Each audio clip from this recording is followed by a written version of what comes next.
কাঠুরিয়া আর তার স্ত্রী সুজনকে কোথাও খুঁজে না পেয়ে অনেক হতাশ হয়ে পড়ে। তোমাকে কতবার বলেছি যে সুজনকে বাইরে যেতে দিও না, কিন্তু কিন্তু তুমি ছেলেটাকে আশকারা দিয়ে মাথায় তুলেছ। এখন যেখান থেকে পারো আমার ছেলেটাকে খুঁজে এনে দাও। তুমি তো দেখলে আমি সারাদিন ধরে সুজনকে খুঁজলাম, কিন্তু কোথাও তাকে খুঁজে পেলাম না।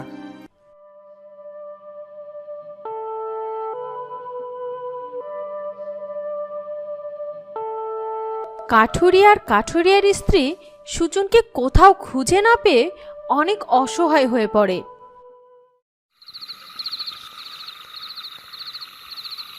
রাত অনেক গভীর হয়ে যায়, কিন্তু সুজন বাড়িতে ফেরে না।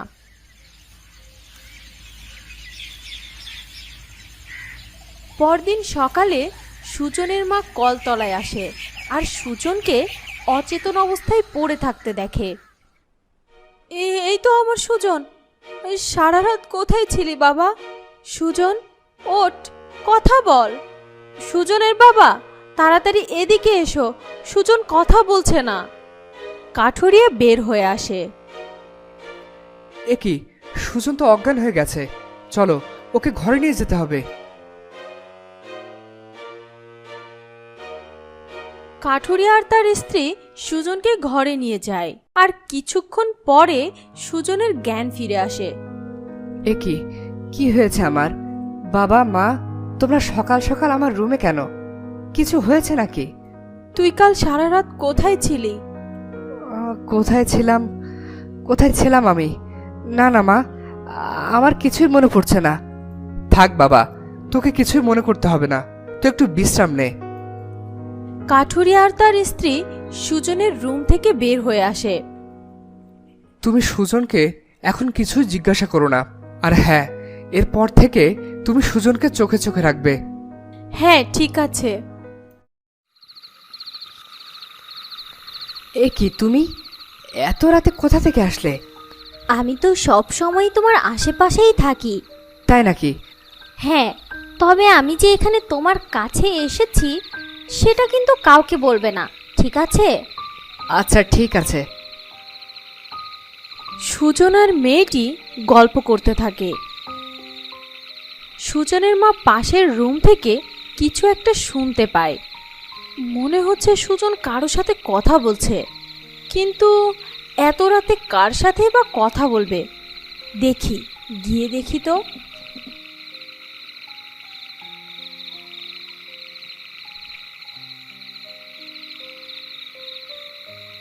সুজনের মা সুজনের কক্ষে যায়, গিয়ে দেখে সুজন ঘুমাচ্ছে।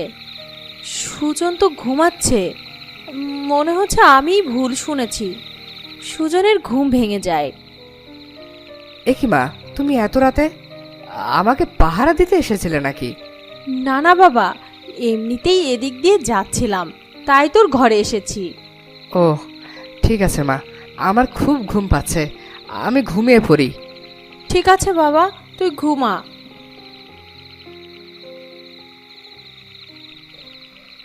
এ কি, তুমি কোথায় ছিলে? আমি লুকিয়েছিলাম। শোনো, আমি এখন যাই, কাল তুমি আমার সাথে দেখা করতে যাবে। কিন্তু মা যে আমাকে বের হতে দেবে না। তোমাকে আমার কাছে যেতেই হবে, আর কিভাবে তুমি আমার কাছে যাবে সেটা তুমি নিজেই ঠিক করে নিও।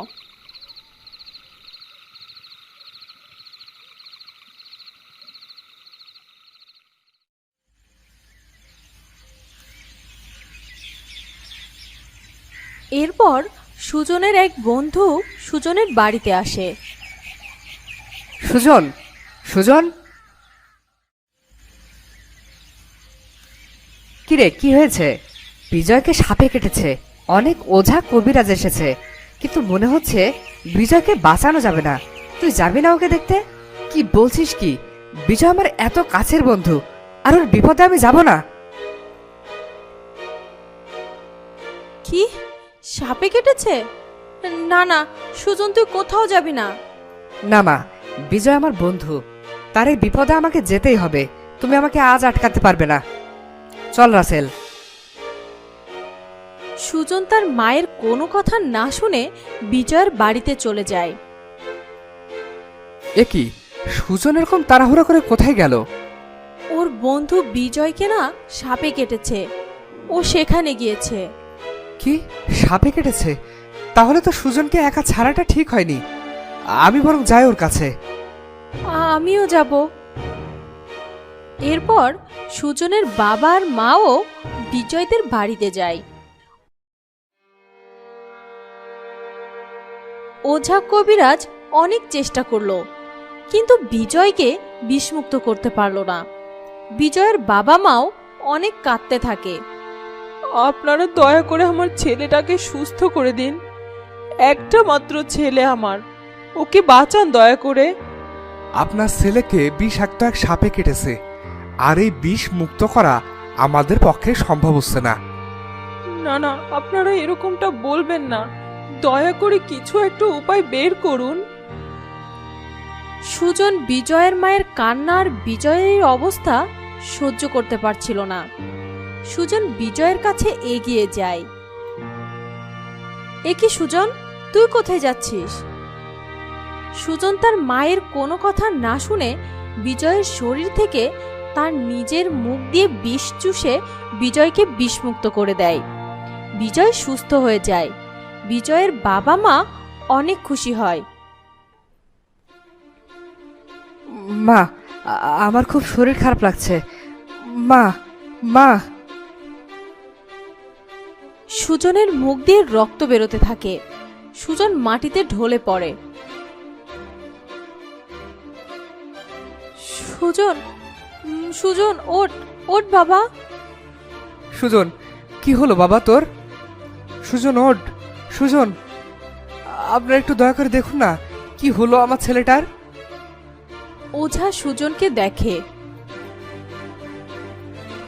আপনার ছেলের শরীরে এই মারাত্মক সাপের বিষ প্রবেশ করেছে। আপনার ছেলেকে সুস্থ করা আমার পক্ষেও কোনোভাবে সম্ভব না। তাহলে কি আমরা আমার ছেলেকে বাঁচাতে পারবো না? না না, এটা হতে পারে না। আমার ছেলের কিছুই হবে না। তো বন্ধুরা, কি হবে এরপর? তাহলে কি সুজন মারা যাবে? জানতে হলে দেখতে হবে পরের পর্বটি। আর আজকের ভিডিওটি যদি তোমাদের কাছে ভালো লাগে তাহলে অবশ্যই সাবস্ক্রাইব করে বেল আইকনটি বাজিয়ে দিও। দেখা হবে পরের ভিডিওতে। ধন্যবাদ।